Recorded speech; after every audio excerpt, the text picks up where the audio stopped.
नाराज बलोच वो हैं जो पहाड़ पे चले गए हैं और उधर से पाकिस्तान और पाकिस्तान के फौज पे हमला कर रहे हैं और पहले अगर नाराजगी से ऊपर गए हैं, अब तो वो ज्यादातर मैं समझता हूं पेड एजेंट्स हैं, प्रॉक्सीज हैं हिंदुस्तान के, अमेरिका के, गनी के रिजीम के। इंदिरा गांधी आई और प्रिंसेस को खत्म कर दिया। इंदिरा गांधी नहीं, नेहरू ने एक एडिक्ट के साथ, नो मोर प्रिंसेस, सरदार वरदारी खत्म। वो कर सकते हैं आप। हमारी तो यहाँ पे नींदें उड़ गई हैं। मैं सच्ची बात बता रहा हूँ कि पाकिस्तान को ये खदशा है कि इंडियन फॉरेन मिनिस्टर की तालिबान से कोई मुलाकात ईरान तेहरान में हुई है कि जिस तरीके से इंडिया ने पाकिस्तान को डिस्टेबलाइज किया थ्रू अफगानिस्तान, 17 कौंसल जनरल बना के, बॉर्डर पे कैंप बना के बलोचिस्तान में, और दूसरा जिस तरीके से पाकिस्तान में रोल प्ले किया और चीजें वो सारी आप देखें तो it is not in favour of Pakistan in the future. ऐसे लोग जो आर्मी के बूट चाट रहे हैं, एक तो पॉलिश करना होता है, एक चाटना होता है, ये बूट चाटने वाले लोग हैं। ये लोग बलूचिस्तान का मसला हल करेंगे।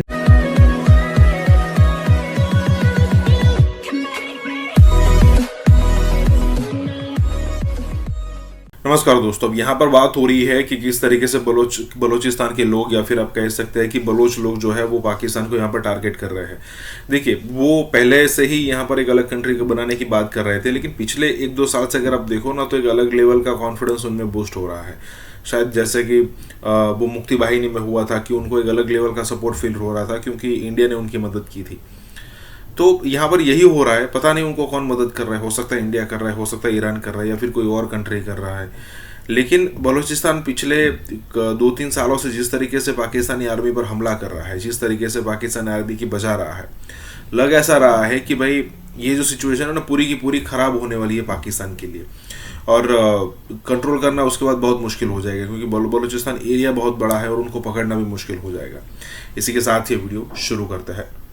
नाराज बलोचों से बातचीत की जाएगी, उनसे मुज़ाकरात किए जाएंगे। उनको मुज़ाकरात की मेज़ पर लाने के लिए शाहज़ैन बुगटी साहब जो हैं उनको ये टास्क दिया गया है। उन्हें ख़ास तौर पर ओहदा भी दिया गया, प्राइम मिनिस्टर ऑफिस में उनका ऑफिस भी बनाया गया है ताकि वो इस सिलसिले में एक ब्रिज का किरदार अदा कर सकें और जो उनके वहाँ के लोग हैं जो नाराज़ हैं उनको उनकी जो मामलात हैं उनको प्राइम मिनिस्टर तक पहुँचा सकें और उसके बाद फिर फर्दर उसको आगे भी बढ़ाया जा सके। लेकिन ये कोई पहला मौका नहीं है ऐसा। इससे पहले हमने देखा कि बलूचिस्तान के हुकूक के लिए आगाज़ हुकूक के बलूचिस्तान का आगाज़ किया गया था पीपल्स पार्टी की जानिब से।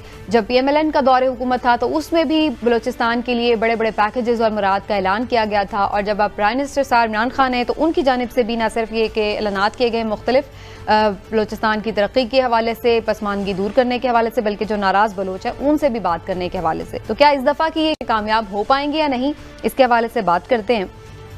पहले ये हिलाली साहब की तरफ जाते हैं। हिलाली साहब, आपके ख्याल से ये नाराज बलोच हैं कौन और ये क्या चाहते हैं? नाराज बलोच वो हैं जो पहाड़ पे चले गए हैं और उधर से पाकिस्तान और पाकिस्तान के फौज पे हमला कर रहे हैं और पहले अगर नाराजगी से ऊपर गए हैं, अब तो वो ज्यादातर मैं समझता हूं पेड एजेंट्स हैं, प्रॉक्सीज हैं हिंदुस्तान के, अमेरिका के, गनी के रिजीम के। ये लोग नाराज कैसे हो सकते हैं? अभी इनको बार बार कहा गया है कि वापस आओ, बात करो, क्या चाहिए तुम्हें। अफसोस से कहना पड़ता है कि ये जो इनिशिएटिव लिया गया है, हम सब चाहते हैं कि अगर कोई ऐसे नाराज हैं, ज्यादातर तो मैं अभी समझता हूं ये एजेंट्स हैं अमेरिका। पहले दो इसमें एक तो बात है, एक तो ये कि क्या नाराज बलोच वो हैं, उनसे बात की जाएगी जो इसलिए नाराज हैं कि बलूचिस्तान को उसके हुकूक नहीं मिल रहे, या फिर वो लोग हैं जो कि एजेंट्स हैं जिनकी बात हिलाली साहब कर रहे हैं। समीना, ये ऐसे नहीं होता कि वज़ीर आज़म रात को सोए ख्वाब देखकर सुबह उठ के तैनाती कर दी। ख़ास तौर पे नाराज़ बलोचों के हवाले से बहुत सारी मीटिंग्स होती हैं, तय होती हैं जो इंडिया के पे रोल पे हैं, कुछ अमेरिका के होंगे, कुछ इसराइल के होंगे, रॉ मुसाद उनको फंडिंग भी करती है, लेकिन सब लोग नहीं। मैंने कहा सर अब तो आप गवर्नर बन रहे हैं बलूचिस्तान के, इसका मतलब है कि पाकिस्तान और आप रेकनसाइल हो गए। कहता है I don't believe in Pakistan. तो मैंने कहा आप नहीं मानते पाकिस्तान को और आपने गवर्नरशिप एक्सेप्ट किया? कहता है वो भुट्टो ने मुझे दिया है। मैंने कहा मगर आपने एक्सेप्ट किया है, आप कैसे गवर्नर बन सकते हैं एक इलाका का जो आप मानते ही नहीं है कि उस मुल्क के साथ होना चाहिए? कहता है that's his problem not mine. भाई इसके माने कि अगर आप नाराज पाकिस्तानी हैं, इसके माने आप जाके पाकिस्तानी फौज के लोगों को गोलियां मारे, पहाड़ों में जाके फायरिंग करें? ये होता है जो डेफिनेशन ऑफ नाराज पाकिस्तानी? भाई you are a third world underdeveloped country. ये जो लोग आपके बलोच लीडर्स जो हैं, क्या ये एपिटमी ऑफ वर्च्यू है? ठीक है, क्या ये चोर नहीं है? सब ये सरदार हैं क्या?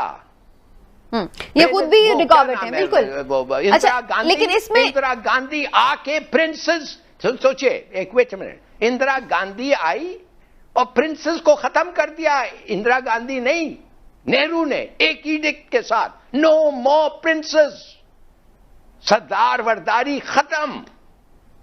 वो कर सकते हैं आप। हमारी तो यहाँ पे नींदें उड़ गई हैं। मैं सच्ची बात बता रहा हूँ कि पाकिस्तान को ये खदशा है कि इंडियन फॉरेन मिनिस्टर की तालिबान से कोई मुलाकात ईरान तेहरान में हुई है। अच्छा ये बताएं, वॉशिंगटन डीसी में क्या पल्स है तारड़ साहब के अगर इंडिया तालिबान से बात करता है, क्या इसको ठीक समझा जाए? So how do you see this Indian role? क्या वो नेगेटिव होगा? क्योंकि अभी तक तो पाकिस्तान ने बड़ा चीखो पुकार किया इंटरनेशनल कम्युनिटी के सामने कि इंडिया हमें डिस्टेबलाइज कर रहा है और वह टीटीपी को फंडिंग कर रहा है और नॉन स्टेट एक्टर को फंडिंग कर रहा है, और तालिबान भी बड़े तेज हैं, वो भी देख लेते हैं पाकिस्तान को कब दबाना है। So how do you see this Indian role, ईरानी रोल? मैंने इसके बारे में भी पढ़ा है कि अगर तालिबान जो है वो पावर में जब आएंगे तो जो तहरीके आपकी तालिबान पाकिस्तान है उसको भी तकवीयत मिल सकती है।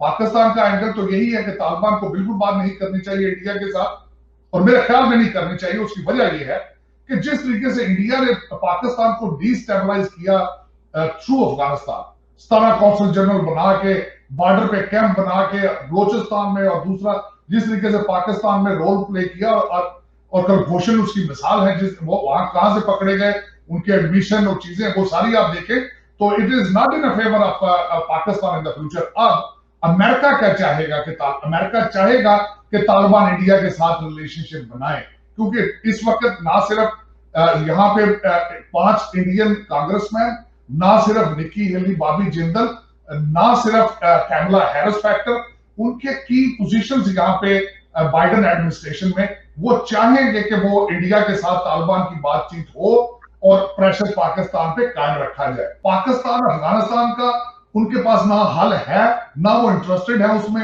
ना उनके पास पैसा है, ना बिल है उनके पास, और इसी चीज का फायदा इंडिया उठाएगा, रशिया भी उठाएगा, उठा रहे हैं। ऐसे लोग जो आर्मी के बूट चाट रहे हैं, एक तो पॉलिश करना होता है, एक चाटना होता है, ये बूट चाटने वाले लोग हैं। ये लोग बलूचिस्तान का मसला हल करेंगे। बलूचिस्तान का मसला क्या है? बलूचिस्तान का मसला purely exploitation of natural resources है, जो बलूचिस्तान के साथ पिछले जो लेजिटिमेट लाइफ थी, जो इसकी एक्सपेक्टेड, हर दवाई के ऊपर लिखा होता है ना एक्सपायरी डेट, हर खाने के ऊपर, इसी तरह पाकिस्तान अपनी एक्सपायरी डेट से बहुत आगे जा चुका है। और जब कोई खाने की चीज एक्सपायरी डेट से गुजर जाए ना, तो वो बू मारने लगती है, वो गंद सड़ जाती है, गल सड़ जाती है, और फिर उसकी बू से वायरसेस निकलते हैं, बैक्टीरियाज निकलते हैं, जो माहौल को खराब करते हैं। तो ये पाकिस्तान के बारे में इंटरनेशनल पावर्स भी इस बात पे एग्रीड है कि पाकिस्तान अपनी लाइफ एक्सपेक्टेंसी गुजार चुका है और अब ये बू मार रहा है और ये माहौल को खराब कर रहा है, जैसे कि अफगानिस्तान। आपका क्या पॉइंट ऑफ व्यू है कि हमें क्या कोई सही ढंग का बंदा ही नहीं मिल सका? कायदे आजम के बाद कोई ऐसा लीडर ही नहीं मिल सका जो बना बनाया मुल्क था उसको लेके आगे चलाना था सिर्फ, लेकिन हम नहीं, वो हमें हो ही नहीं पाया। ऐसा क्यों हुआ? तो अब हिलाली साहब ये भी बता दीजिए कि पाकिस्तान की इस तारीख में, 74 साल तारीख में, आपके ख्याल से सबसे बड़ी गलती कहाँ हुई है? सबसे बड़ा ड्रॉबैक, सेटबैक पाकिस्तान के लिए क्या था? नंबर 1 के हम अपने आप को कॉन्स्टिट्यूशन नहीं दे सके 10 साल के अंदर, और नंबर 2 जुडिशरी और जुडिशियल सिस्टम का बेड़ा गर्क कर दिया।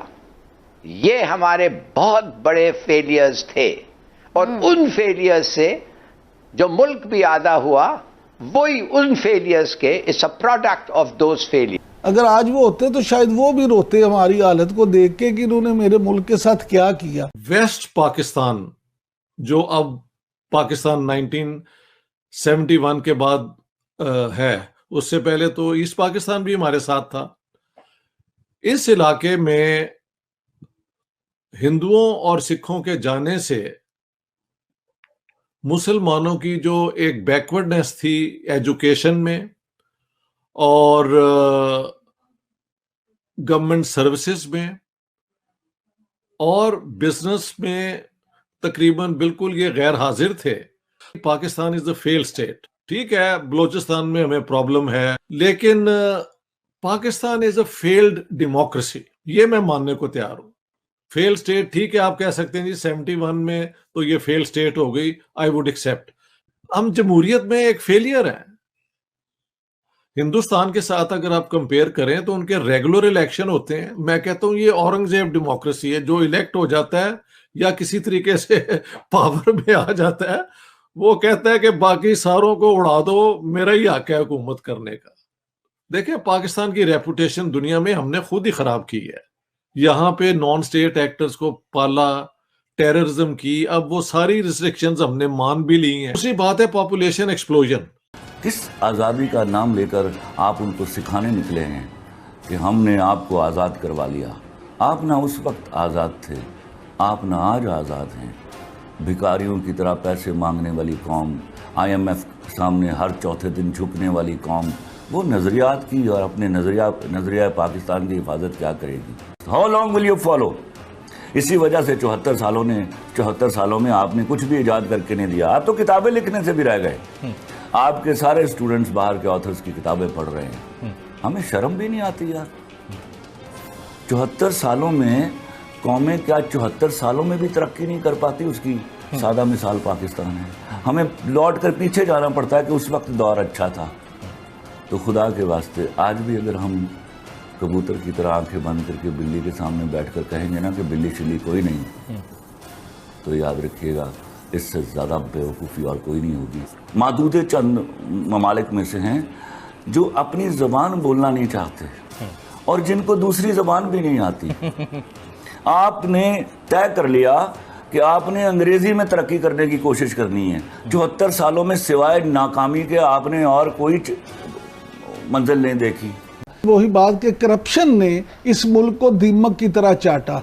ये सारी चीज़ें इसीलिए थी कि अगर करप्शन ना होती तो जजेस सही फैसला करते, अगर करप्शन ना होती सियासतदान सही फैसला करते। अब पाकिस्तान में जितनी चीज़ें ख़राब होना थी, इनसे ज़्यादा ख़राब होने की गुंजाइश रही नहीं। उसके बाद तो कोलैप्स हो जाता। तो वो सारा इस्लामिक कंटेंट ले आए हैं एजुकेशनल पॉलिसी में कि हाईएस्ट लेवल तक 30 सिपारे जो हैं पहले अरबी में, फिर उनका तर्जमा, फिर अहदीस सारी पढ़नी पड़ेंगी इम्तिहान पास करने के लिए। ये बाकी दुनिया की यूनिवर्सिटीज में पाकिस्तानी सिटीजन जो हैं वो क्या compete कर रहे होंगे? उनका 1/3 वर्क तो इस चीज में निकल जाएगा। Instead of learning the subject in which they want to compete with the rest of the world. For me, all this is self-defeating. मैंने एक लफ्ज बार बार इस्तेमाल किया है and I think that's the one which fits. It's called nihilism, self-destruction. कोई America नहीं कह रहा कि ये आप करें, ना चाइना कह रहा है, ये 2 सुपर पावर्स है ना। कोई हिंदुस्तान से भी नहीं कह रहा कि आप ये करें। अब आपकी हरकतों की वजह से तालिबान अगर पाकिस्तान में आ जाएं तो where are we going to end up then? I hope they keep the Taliban out of Pakistan by all their effort and whatever. बात करनी है कि रूस और अमेरिका दोनों मुखालिफ मुल्क हैं, दोनों दुश्मन मुल्क हैं, दोनों के भारत के साथ दिफाही मुआहदे हो गए हैं। बड़े मेजर एग्रीमेंट है अमेरिका के साथ। आपका एक दो मेजर एग्रीमेंट हो गए रूस के साथ। दोनों में अमेरिका इंडिया की बेसेस इस्तेमाल कर सकता है, यहां रूस इंडिया की बेसेस इस्तेमाल कर सकता है। तो इसमें सर फिर फ्यूचर क्या है? सर फ्यूचर क्या है पाकिस्तान? मैं पूछ रहा हूं, मैं मुसलसल पूछ रहा हूं, मैं ढूंढने की खुद कोशिश कर रहा हूं कि हमें कौन बचाएगा। दूसरी तरफ वो अमेरिका का स्ट्रेटेजिक पार्टनर बन गया है। तीसरी तरफ रूस से भी वो उस स्पीड से दूर नहीं हुआ जिस स्पीड से वो अमेरिका के करीब चला गया और बदकिस्मती से पाकिस्तान उतना रूस का भी एतमाद अपने ऊपर बहाल नहीं करवा सका जितना कि माजी में उसको इंडिया पे था। इसी तरह हमने इस गुज़िश्ता 4-5 सालों में चीन के एतमाद को भी ठेस पहुंचाया है।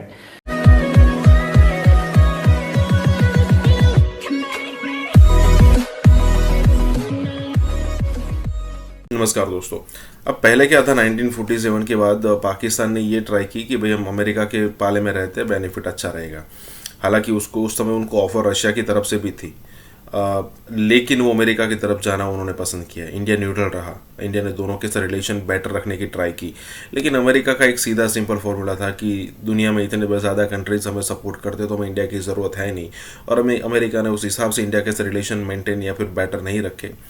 हालांकि इंडिया ने कभी कोई स्टेटमेंट अलग से नहीं दिया, लेकिन आज समय ऐसा है कि दोनों कंट्री, रशिया और अमेरिका ने और रशिया ने जिस टाइप की मदद हमारी की, चाहे वो 1971 के अंदर हो या फिर किसी और, हर क्षेत्र में हम नहीं भूलते। और ऊपर से हम इंडिया, अगर मान लीजिए अमेरिका आता है तो हम वो भी चाहते हैं कि अमेरिका के साथ रिलेशन बेटर हो, उसका फ़ायदा उठाया जाए, हम जो चीज़ बेचना चाहते हो वो बेचे, जो खरीदना चाहते हो वो खरीदे। और कोई कंट्री, ना ही रशिया वो कह पाता है कि भाई आप अमेरिका के साथ मत बोलिए, ना ही अमेरिका कह पाता है कि आप रशिया के साथ मत बोलिए।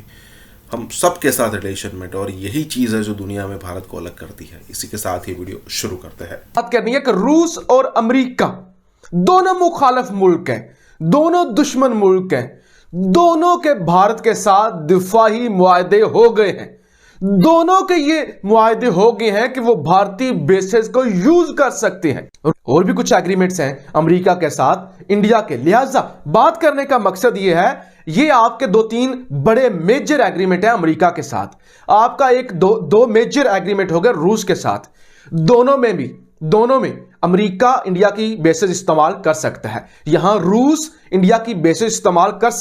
तो पाकिस्तान के पास वाहिद जो रास्ता रहता है वो इंडिया के साथ ताल्लुकात की नॉर्मलाइजेशन का है। तो पाकिस्तानी रियासत ने मुस्तकबिल करीब में ये मुश्किल तरीन फैसला कर, दूसरी तरफ वो अमेरिका का स्ट्रेटेजिक पार्टनर बन गया है, तीसरी तरफ रूस से भी वो उस स्पीड से दूर नहीं हुआ जिस स्पीड से वो अमेरिका के करीब चला गया।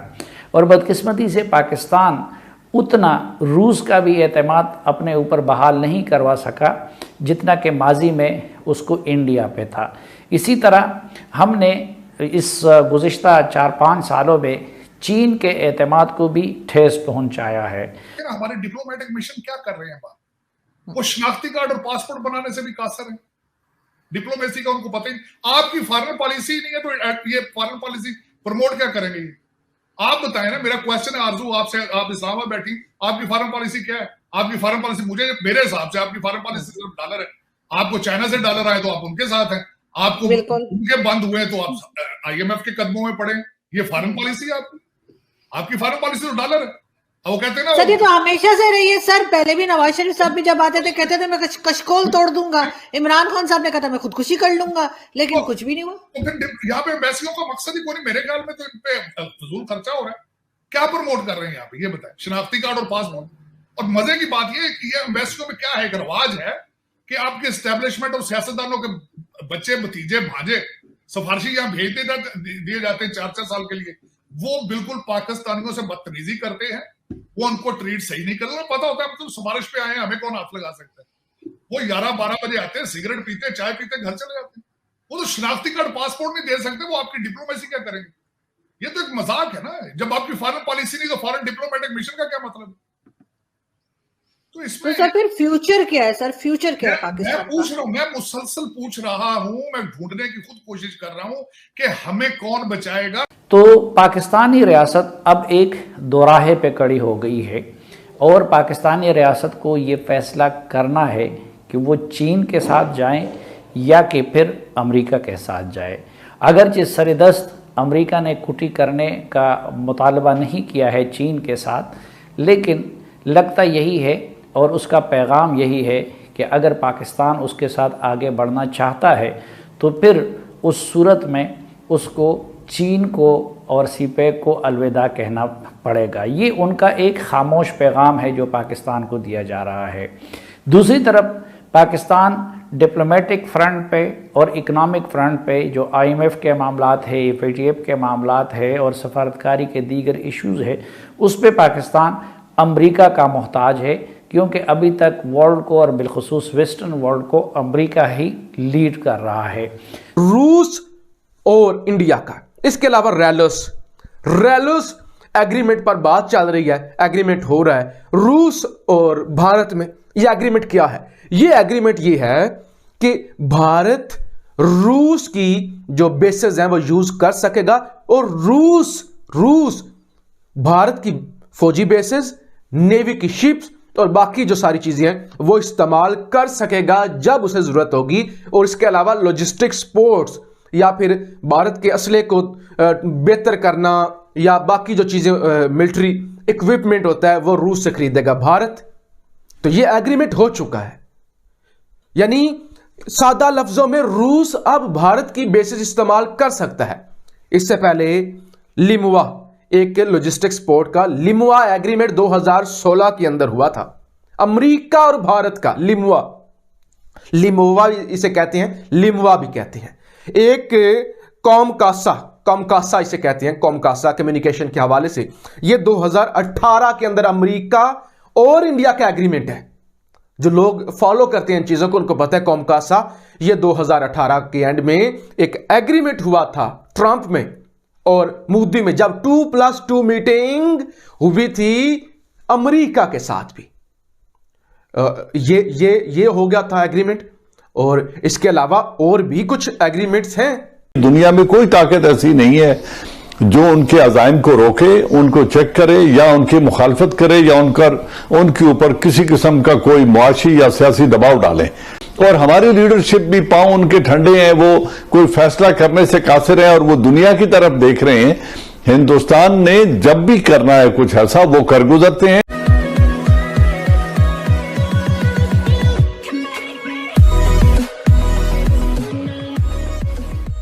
नमस्कार दोस्तों, अब आपको याद होगा कि 370-35 से हटने के बाद से पाकिस्तान ने बहुत प्रोपोगेंडा चलाने की ट्राई की कि भाई इंडिया के अंदर पता नहीं किस टाइप से मतलब एक इंडिया को आइसोलेट किया जाए। और ये पॉइंट ही ऐसा था कि भाई उसको ऐसा लगता था कि पहले इसी टाइप के पॉइंट पर पाकिस्तान को समर्थन मिलता था, अमेरिका, यूके, फ्रांस, हर जगह से उसको ऐसा लगता था। तो इमरान खान ने बहुत ट्राई की, वो कश्मीर में भी गया, मतलब पाकिस्तान के ऊपर कश्मीर में भी गया, वहाँ पर कहा कि हम इस दिन को कश्मीरी डे मनाएंगे वगैरह वगैरह, मतलब इस टाइप की बात की। लेकिन दुनिया में किसी भी जगह से कश्मीर के मामले पर पाकिस्तान को सपोर्ट नहीं मिला। खास करके वो सपोर्ट चाहते थे अमेरिका का, यूके का, फ्रांस का, लेकिन किसी का भी सपोर्ट उनको यहाँ पर नहीं मिला और ये बात एकदम ख़त्म हो गई।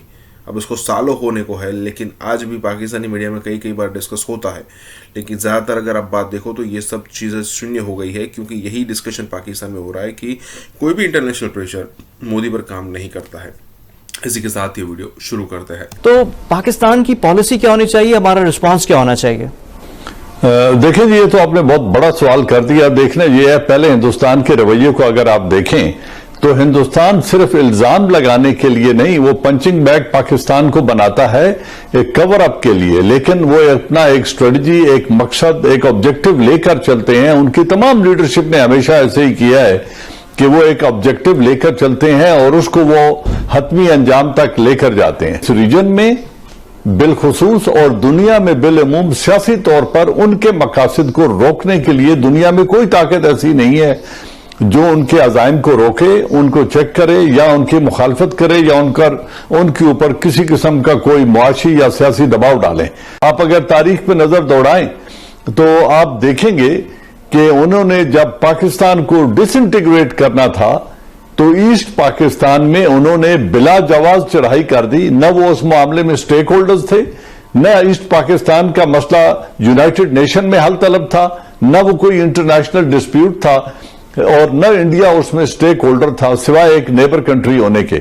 लेकिन उन्होंने उस मौके को नहीं जाने दिया और इंदिरा गांधी ने उस वक्त आर्म फोर्सेस को भेजकर पाकिस्तान को दोलख्त कर दिया। और हमारी लीडरशिप भी पांव उनके ठंडे हैं, वो कोई फैसला करने से कासिर है और वो दुनिया की तरफ देख रहे हैं। हिंदुस्तान ने जब भी करना है कुछ ऐसा वो कर गुजरते हैं। फिर उन्होंने जब सियाचिन को ऑक्यूपाई करना था तो 1984 में इंदिरा गांधी ने अप्रैल में सियाचिन को जाके ऑक्यूपाई कर लिया। आज तक 30 बरस हो गए, तकरीबन 28 बरस हो गए, हम उनको वहां से नहीं निकाल सके। और अब वो कश्मीर की जमीन को सस्ते दामों लीज पे दे रहे हैं इंटरनेशनल इन्वेस्टर्स को, जिनमें ज्यूज भी हैं, कादियानी भी हैं, हिंदू भी हैं और उनके पीछे अमेरिकन भी हैं। अगर वो ये इसमें अब्जॉर्ब करने में कामयाब हो जाते हैं और यहां पर वो अपने इजराइल और हिंदुस्तान अपने बेसिस बना लेते हैं कश्मीर के अंदर, तो फिर हम दिफाई जंग लड़ते रह जाएंगे। उस वक्त हम खुदा ना खास्ता कैजुअलिटीज भी उठाएंगे और पाकिस्तान आजाद कश्मीर का और गिलगित बल्तिस्तान का दिफा करने पे मजबूर हो जाएंगे। वहां पे शारा रेशम का और चाइना के साथ जो हमारे जमीनी राब्ते हैं उनका दिफा करते हुए हम अगली बाकी 70 बरस गुजार देंगे और इस कश्मीर को हम खो चुके होंगे। तो ये वक्त है कि हम कोई अमली कदम उठाएं और दुनिया को बावर कराएं। आज ये सब कुछ हम होता देख रहे हैं और एक तमाशाई बनकर बैठे हुए हैं। हमें अपनी आवाज उठानी होगी और अगर आवाज से कुछ नहीं होता तो फिर अमली कदम उठाना होगा। जनरल साहब, इसमें शरारतें खत्म नहीं हो रही। अब जो नई शरारत उन्होंने की है कि जो मौसम की खबरें जो सुनाते हैं उसमें उन्होंने आजाद कश्मीर और गिलगित बल्तिस्तान भी शामिल कर दिया है। हमारा रिस्पॉन्स क्या हो सकता है, क्या हम कर सकते हैं सवाए मुजम्मत के?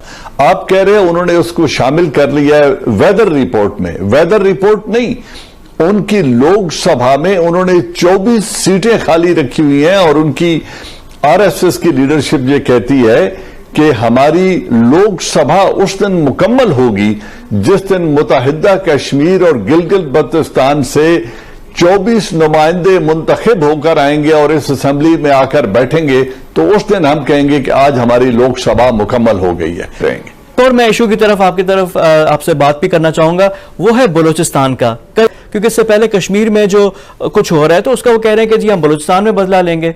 तो पाकिस्तान कहां कहां डिफेंस करेगा, कहां कहां हम लोग ये देखते रहेंगे? जो नरेंद्र मोदी ने स्पीच की थी, आप रिटायर्ड मेजर को छोड़ें, खुद नरेंद्र मोदी ने कहा था कि गिलगित बल्तिस्तान और बलूचिस्तान से लोग मेरे साथ राब्ते में हैं और वो हमें कह रहे हैं कि हमारी मदद करो। तो अगर उनका वजीर आजम भी गिलगित बल्तिस्तान और आजाद कश्मीर और बलूचिस्तान में राब्ते में है तो Ajit Doval is paid for this thing. उसका तो काम ही ये है।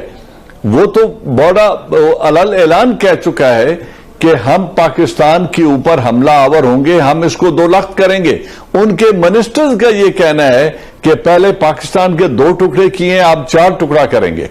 तो अगर उनके ये अज़ाइम उनकी हुकूमत के हैं, उनकी लीडरशिप के हैं, उसको बिला रोक टोक वो बरमला कहते हैं टेलीविजन पे आके, तो हमें किस एविडेंस का इंतजार है या हम क्या कर रहे हैं? हम क्यों इस बात से हिचकिचाते हैं? लेकिन एक कुव्वत ईमानी चाहिए इस फैसले के लिए और कलमा हक के लिए जुर्रत पैदा करनी पड़ेगी मुस्लिम उम्मा को और लीड रोल पाकिस्तान ने लेना है क्योंकि हम स्टेक होल्डर्स हैं इसमें। बहुत शुक्रिया आपका इजाज़ अवान साहब।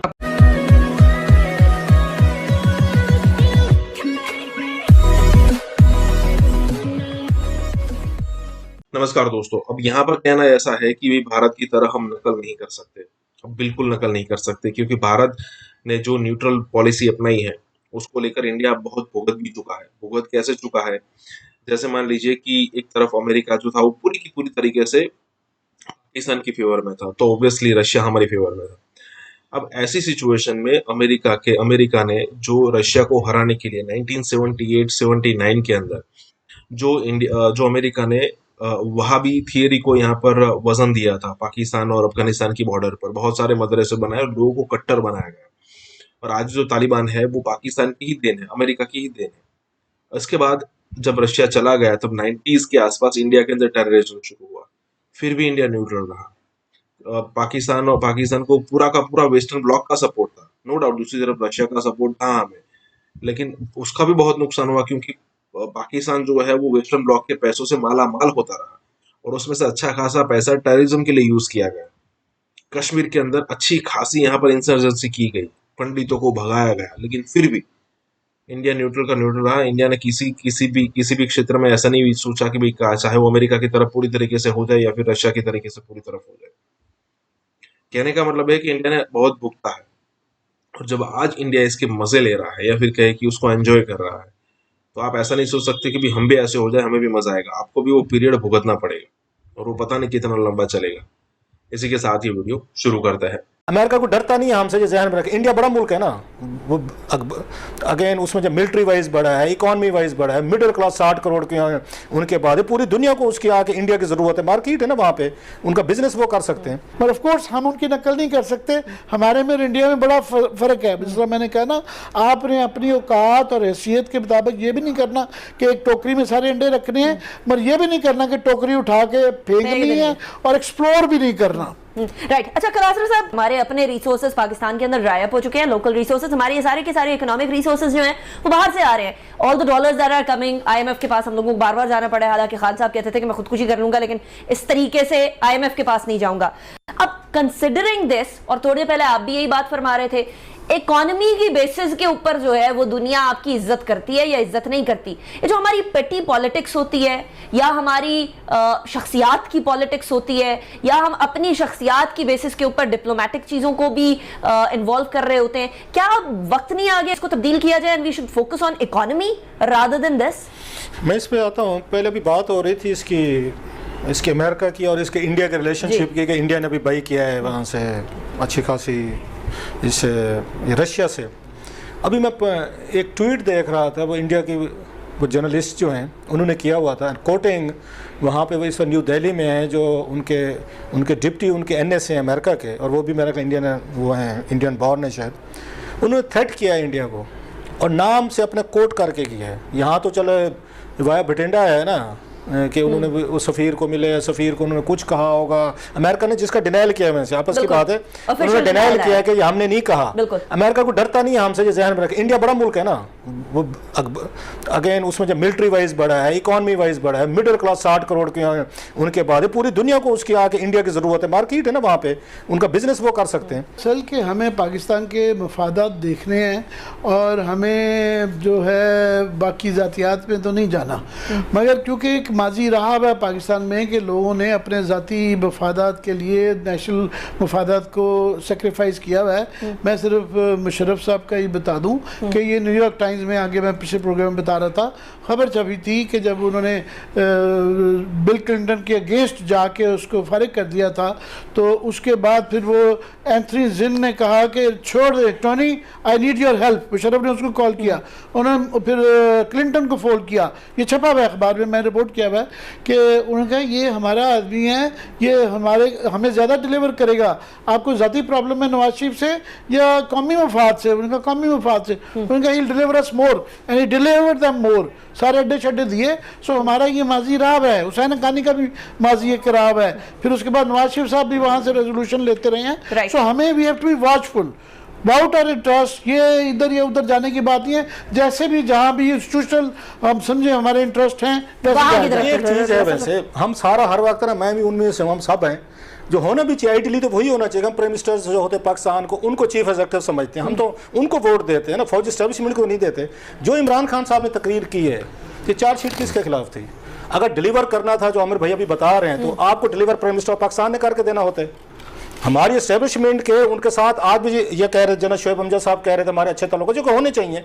जो जितने काम हैं, जो ड्रोन्स की बात कह रहे थे इमरान खान साहब, ये खान साहब तो उस वक्त जनरल मुशर्रफ के साथ खड़े थे पहले 3 साल जब ड्रोन अटैक हो रहे थे। इमरान खान साहब ये नहीं बताते कि उन ड्रोन से कितने वो दहशतगर्द थे जिन्होंने पाकिस्तान आर्मी पे, हमारे इंस्टीट्यूशंस पे, उन्होंने जिन पे अटैक किए, हमारे फौजी शहीद हुए, कितने यहाँ पे आपके थाउजेंड्स ऑफ पाकिस्तानी जो है ना वो हो गए। आप इवन बेनजीर भुट्टो साहब के वो जो थे, उस असैसिन जो था, उसको किसने मारा? ये जिन्होंने कर्नल इमाम को मारा था, जिन्होंने उसने आके हकीम उल्लाह मसूद, उसको किसने मारा था? आपने तो नहीं मारा। so many questions. मैं ये कह रहा हूं कि आप फिर नाम लेना, फिर मतलब पाकिस्तानी एस्टेब्लिशमेंट जो है ना वो अमेरिकन को फैसिलिटेट करती रही है ना। उनका नाम ना खान साहब लेते हैं, ना हम लेते हैं, ना कोई लेता है। सो उन्होंने जो डिलीवर कराना होता है वो एस्टेब्लिशमेंट के जरिए डिलीवर कराया जाता है। अड्डे देने हैं, अड्डे देने का फैसला ये कोई प्राइम मिनिस्टर का नहीं होता है।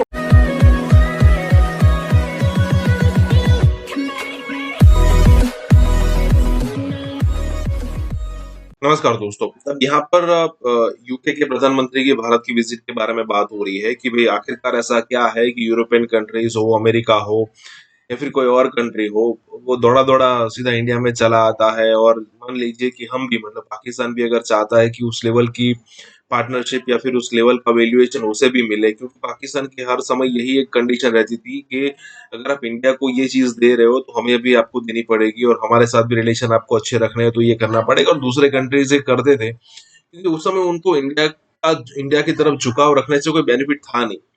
लेकिन अब ऐसा है कि अगर आपको याद हो, पिछले इमरान खान के टेन्योर में एक सिचुएशन हुई थी कि भाई जो यूके है वो इंडिया के साथ स्ट्रेटेजिक रिलेशन चाहता है, ठीक है। कई तरह की सहूलियत प्रधानमंत्री मोदी को दी जाती है, या फिर कहे कि इंडिया से जो टाइप होगा उसमें दी जाएगी। अब पाकिस्तान भी ये चाहता था, इमरान खान के टेन्योर की बात है। अब यूके ने पूछा ही नहीं कि भाई अब क्या करना चाहते हो क्या नहीं, मतलब सीधा यहाँ पर आप कह सकते हो कि लात मार दी। तो यहाँ पर उसी टाइप की बात हो रही है। इसी के साथ ये वीडियो शुरू करते हैं। वो इंडिया के अंदर आ रहे हैं इन्वेस्टमेंट करने, और हम जाके हर मुल्क में जाके जब भीख मांगते हैं, पैसे लेते हैं, तो लोग हमें कौन सीरियस लेगा। वो इंडिया का विजिट कर रहे हैं इस हफ्ते। बहुत इंपॉर्टेंट विजिट है दोस्तों, उसकी बहुत सारी वजूहात हैं। पहली बात तो यह है कि तकरीबन, अगर मैं आपको बताऊं कि तकरीबन जो इंडियन इन्वेस्टमेंट है यूके के अंदर, उसने कोई तकरीबन 95,000 नौकरियां, 95,000 जॉब्स जो है वो अक्रॉस यूके इंडियन कंपनीज की इन्वेस्टमेंट से क्रिएट हो रही हैं। अब आप देखें कि एक तरफ ये किस तरह अपने ताल्लुकात को मैच्योर करने की कोशिश कर रहे हैं, ठीक है जी। और आपको पता है कि जब से ये ब्रेक्सिट हुआ और ब्रिटिश गवर्नमेंट जो है वो बड़ी परेशान है कि हमने अपने लोगों की नौकरियों को किस तरह मेंटेन करना है, किस तरह सस्टेन करना है, और किस तरह वो एक जो जिसे कहते हैं ना कि एक उनको वैल्यू किस तरह देनी है कि हमारे वहाँ पे बेरोज़गारी ना आए। ये बहुत बड़े सवाल है, मेरा ख़्याल है जिसको कहीं न कहीं से ब्रिटिश गवर्नमेंट जो है वो एड्रेस करने की कोशिश कर रही है। इसलिए जो ब्रिटिश प्राइम मिनिस्टर है वो आ रहे हैं इंडिया, नॉट फॉर दिस, और बहुत सारी चीज़ें मैं डिस्कस करूँगा इस हवाले से। लेकिन मैं बता रहा था कि जो पोस्ट ब्रेक्सिट जो ट्रेड अपॉर्चुनिटीज़ हैं इंग्लैंड के लिए वो कम हुई हैं, तो वो ज़ाहिर बात है पूरी दुनिया में भाग रहे हैं, और इस हवाले से इंडिया को भी बड़ी वो अहमियत दे रहे हैं। यूके इंडिया एक कॉम्प्रिहेंसिव स्ट्रेटेजिक पार्टनरशिप है जो कि अनाउंस हुई जिसके लास्ट ईयर। अच्छा, मज़े की बात बताऊँ, पाकिस्तान भी ये पार्टनरशिप चाहता था कि हमारे साथ भी यूके इसी तरह की पार्टनरशिप करें, लेकिन जो ब्रिटिश अथॉरिटीज़ हैं उन्होंने इसके ऊपर कोई हमें लिफ्ट नहीं कराई थी। ये मुझे याद है, I spoke to someone very senior level पे, कहीं पे मैं बैठा था, तो उन्होंने हमें बताया कि ये चीज़ें हमने भी रिक्वेस्ट की कि जिस तरह आपने 10 साल का एक मंसूबा या 10 साल का एक जो प्लान है, जो इंग्लैंड के साथ तय किया है, वो हमारे साथ भी करें। लेकिन खैर वो करने को तैयार नहीं थे। और वैसे तो बहुत सारे टॉपिक्स पे डिस्कशन उन्होंने करनी है, ट्रेड पे, हेल्थ पे, डिफेंस पे, सिक्योरिटी पे, लेकिन और इंडिया को जो है ब्रिटिश गवर्नमेंट ने एज़ ए प्रायोरिटी कंट्री के तौर पे रखा हुआ है, जिसमें वो कहते हैं कि हमने ये 2021 में बेसिकली एक रिव्यू इन्होंने किया था, जिसमें उन्होंने ये एस्टैब्लिश किया कि हमें ये चीज़ें करनी हैं। और जो ब्रिटिश अथॉरिटीज़ हैं वो ज़ाहिर बात that is primarily known as from the lens of business, trade, defence, इन चीज़ों पे है। और ये बात चल रही है कि जो फ्री ट्रेड एग्रीमेंट है उसको नेगोशिएट किया जाए, और अगर ये फ्री ट्रेड एग्रीमेंट हो जाता है तो कहा जा रहा है कि तकरीबन 28 बिलियन पाउंड की जो बायलैटरल ट्रेड है दैट विल गो बाय 2035 तक। तो और जिससे ज़ाहिर बात है कि वो ये सोच रहे हैं कि अगर ये ट्रेड इस तरह जाती है तो यूके के अंदर नौकरी क्रिएट होगी। अब आप इमेजिन करें कि जब पाकिस्तानी सरकार जो है, अगर आपको याद हो मैंने इसके ऊपर बड़ा बोला था कि जब पाकिस्तान के national security adviser Moeed Yusuf साहब जो हैं, उन्होंने कहा था कि आप कब तक भीख माँग-माँग के गुज़ारा करेंगे। तो ये अल्फ़ाज़ हम तो नहीं कहते थे, लेकिन हुकूमत ने खुद ही कहने शुरू कर दिए। उसकी वजह ये थी कि जब भी अभी जैसे पाकिस्तान में एक नई हुकूमत आई है, तो वो जी क्या अभी बड़े परेशान हैं, क्योंकि पिछले 10-12 साल का एक पैटर्न 15 साल का चला आ रहा है। ये है vivid memory, clear memory, visible memory, नज़दीक तरीन की मेमोरी जो है, सोशल मीडिया, मीडिया की मेमोरी है। जैसे ही हमारी हुकूमत उठती है, आती है नहीं, वो सीधी चली जाती है सऊदी अरब, सीधी चली जाती है यूएई और चाइना, और कहती जनाब सानू पैसे दे दो वरना असीं डिफ़ॉल्ट कर जावांगे। So this is not how nations go. Nation इस तरह तो तरक्की नहीं करेंगे। वो अकेले चीज़ें करने की कोशिश करते हैं, व्हिच इज़ राइट। खैर एनी हो, लेकिन मेरा जो पॉइंट है आज का जो मैं बता रहा हूँ आपको, वो ये है कि हमें नौकरी क्रिएट करने के लिए आपने हमने पाकिस्तान में देखा है कोई रिसेंटली कोई जो है वो कोई प्राइम मिनिस्टर प्रेसिडेंट पाकिस्तान में आ रहा हो, बड़े कम आ रहे होंगे। सिर्फ ओआईसी के हवाले से, अफ़गानिस्तान के हवाले से, कश्मीर के हवाले से। लेकिन हमें तो ट्रेड चाहिए, कारोबार चाहिए, बिज़नेस अपॉर्च्युनिटी चाहिए, हमें तो ये चाहिए ना। हमें तो ये सारा टाइम जो जियो स्ट्रैटेजिक से हमें बाहर निकल के जियो इकोनॉमिक्स की तरफ जाना है। तो अगर हमें जियो इकोनॉमिक्स की तरफ जाना है, तो फिर हमें इन चीज़ों को देखना है, जहाँ पे देख लें कि जो ब्रिटिश प्राइम मिनिस्टर है वो भागा-भागा इंडिया आ रहा है और उसको पता है। अच्छा, मज़े की बात है कि जब तक इमरान खान साहब प्राइम मिनिस्टर रहे हैं, इमरान खान साहब ने एक भी इंग्लैंड का दौरा नहीं किया। ठीक है जी। अमेरिका का दौरा तो वो ट्रम्प के हवाले से वो हो गया सारा मैनेज और वो सारी चीज़ें हो गई। लेकिन इन्होंने एक भी दौरा जो है वहाँ का नहीं किया और यूरोप का कोई दौरा नहीं किया, जिसको पता मैं बार-बार यहाँ पे हाइलाइट करता रहा हूँ। हमारी अवाम क्योंकि इमोशनल है, वतन से मोहब्बत करती है और चाहते हैं कि मुल्क के अंदर शायद कोई करप्शन जो है वो ना हो और हालाँकि ये बड़ी जिसे कहते हैं ना बड़ी वो ब्लैक एंड व्हाइट में आप इन चीज़ों को नहीं देख सकते करप्शन को और इन चीज़ों को। ख़ैर एनी हाउ ये जो क्वेश्चन है कि अब ब्रिटिश प्राइम मिनिस्टर जब आएगा और वो आके कह रहा है कि जी हम इन डेप्थ टॉक्स चाहते हैं इंडिया के साथ। जहाँ पे हम इंडिया के स्ट्रेटेजिक पार्टनर बन रहे हैं, डिफेंस में, डिप्लोमेसी में, इकोनॉमिक पार्टनरशिप में और जो है और पर्टिकुलरली अगर मैं आपको बात बताऊँ, बार-बार जो ब्रिटिश प्राइम मिनिस्टर या जितने भी वेस्टर्न ममालिक हैं, वो अपने आप को इंडिया के साथ एसोसिएट करना चाह रहे हैं इंडो पैसिफिक। अच्छा, बहुत सारे शायद पाकिस्तानियों को नहीं पता शायद कि इंडो पैसिफिक की कितनी वैल्यू है। मैंने रिसेंटली भी एक रिसर्च पेपर लिखा था फ्रांस की इंडो पैसिफिक स्ट्रैटेजी में, इसमें ऑप्शंस क्या हैं पाकिस्तान के लिए। I shared it on my Twitter maybe और on my Facebook I think. ये पाकिस्तान नेवी का एक जर्नल है द बेकन जिसमें वो शेयर हुआ। ख़ैर अब क्वेश्चन ये आ जाता है कि इमरान खान साहब ने तो या हमारी किसी सरकार ने तो किसी को तो पता ही नहीं इंडो पैसिफिक होती क्या है। ना किसी ने सोचा, ना बात की। मैंने कभी पाकिस्तान की किसी फॉरेन पॉलिसी शो पे नहीं सुना और बात करता रहा हूँ कि भई ये कितनी ज़्यादा वैल्यू रखता है कि हमें ये चीज़ें करने की ज़रूरत है। अब आगे आ जाएँ, अब वो इंडिया के अंदर आ रहे हैं इन्वेस्टमेंट करने और हम जाके हर मुल्क में जाके जब भीख माँगते हैं, पैसे लेते हैं तो लोग हमें कौन सीरियस लेगा? ख़ैर पाकिस्तान तो स्टैटिक है, हमारी जो पोज़ीशन है वो ये है कि हमारे यहाँ तो ये डिटरमिन नहीं हो पा रहा कि किसने क्या किरदार अदा करना है, कौन-सा हुकूमत में होगा, कौन-सा ऑपोज़िशन में होगा। तो मैं सड़कों पे आ जाऊँगा और जो एक तरीक़ाकार होता है, ये बदकिस्मती है पाकिस्तानी सियासत की, लेकिन कोई बात नहीं, शायद हम इसी तरह ही सीख जाएँ और शायद हमें कुछ इससे सबक मिल जाए और हमारी लीडरशिप जो है वो शायद कोई मैच्योर रोल प्ले करे। एनी हाउ मेरा ख़्याल है कि पाकिस्तान वाहिद मुल्क होगा जहाँ की जिसकी जो अवाम पूरी दुनिया में अपनी हुकूमत के खिलाफ ही प्रोटेस्ट कर रही है। ख़ैर और इमरान खान साहब बहुत सारे लोगों को शायद ना पता हो but I am preview to this जिसे कहते हैं ना I am off the view and I have this information. आप प्राइम मिनिस्टर हैं कंट्री के, आपका काम है जाना, ताल्लुकात बनाना, अपॉर्च्युनिटीज़ क्रिएट करना, इसको हम बोलते हैं। इस तरह की कम्युनिटी के अंदर आप घूमते हैं, you go and you rub your shoulders, you meet influential people, you find out opportunities. आपने अपने मिनिस्टरों को 1-2 को भेज दिया और वो वहाँ की तकरीरें करके आ गए। आपने इतने बड़े अगर इमरान खान साहब ने जहाँ पे दरख्त लगाने की बात है, ये इमरान खान साहब का नाम आता है पाकिस्तान में, जो कि बहुत इंपॉर्टेंट चीज़ है और मैं समझता हूँ कि प्राइम मिनिस्टर ऑफिस से इस लेवल पे दरख्त लगाने को जो एप्रिशिएट किया जाना चाहिए, वो इमरान खान साहब के दौर में हुआ। हम जहाँ पे उनकी इतनी ज़्यादा तनकीद करते हैं, जहाँ पे उन्होंने कोई उनसे गलती से एक आधा अच्छा काम हो गया, हम उसको भी तारीफ़ करना चाहेंगे ताकि ये नहीं है कि अब आप अगर उनकी हम क्योंकि हमारा ताल्लुक इमरान खान साहब से कोई ज़ाती कोई नफ़रत नहीं है, उनकी पॉलिसीज़ पे तनकीद करना जो है वो हमारे लिए इम्पोर्टेंट है। तो इमरान खान साहब उस कॉन्फ्रेंस में ना गए, रीज़न बिहाइंड इज़ सुनने में मुझे सुनने में आता है, मेरे सुनने में आता है। उन्होंने कहा जी एक तो उन्होंने कहा जी कि मैं इसलिए नहीं जा रहा कि वहाँ मैंने क्या थोड़ी-सी तकरीर करनी है और उधर वहाँ पे क्या हो रहा था, वहाँ पे जो है वो एक स्पेसिफिक मीटिंग भी हो रही थी जो बिल्ड बैक बेटर वर्ल्ड जो कंसोर्शियम बना था कुछ ममालिक का, जिसमें कुछ ट्रिलियन डॉलर की इन्वेस्टमेंट्स जो थी वो सारी बात है होनी थी और वो सारा कुछ। तो इमरान खान साहब ने कहा जी हम तो उसमें है ही नहीं है, तो हमें वहाँ जाने का क्या फ़ायदा होगा?